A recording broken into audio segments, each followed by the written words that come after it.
Sports for Real with Coach Hall. Coach Prime is going to open up his Colorado debut with the spring game tomorrow in front of a big crowd. Of course, he's going to do it the way Coach Prime does it. It's going to be people and fans from everywhere. It's going to be old players. It's going to be some entertainment. It's going to be a big deal. He's been making news constantly since he came onto the scene at Boulder, and expect tomorrow to be no different. But as he said, the best is yet to come. But while Colorado is making all the headlines, very quietly, their former rival from the Big 8 and Big 12, Nebraska, is making some news themselves. They're going to have their spring game tomorrow when their coach, Matt Rhule, makes his debut in his first spring game. But they had a surprise visitor.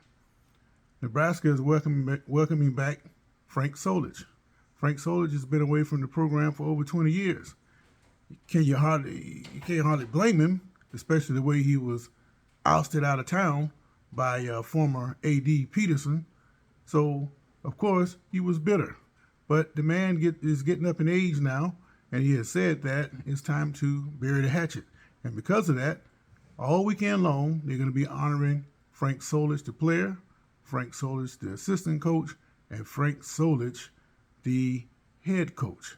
Now, I think it's well overdue. Even though that Solich didn't come back on his own, I think Nebraska should have reached out to him long before now.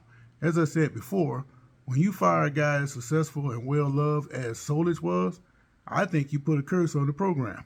Peterson, he took great pride in getting rid of Solich, and then when he left Nebraska, he went to Pitt and pretty much did the same thing. So having Solich back on campus may just be a way to reverse the curse that I think has fallen on the program since he left. Out of all the head coaches they had, Bo Pelini had a very similar record, but everybody else, they found great trouble. In the day of the transfer portal, the history of the program, there is absolutely no reason why Nebraska should be floundering the way they have the last 10 or 15 years. So I think by Frank Solich coming around with the new coach Rhule, that is a very positive sign for Matt Rhule. I don't expect any major splashes this year from the team once the season actually starts. But they have started their building process, and it may not show this year, but next year and possibly the year after, watch out for Nebraska. Sports for Real.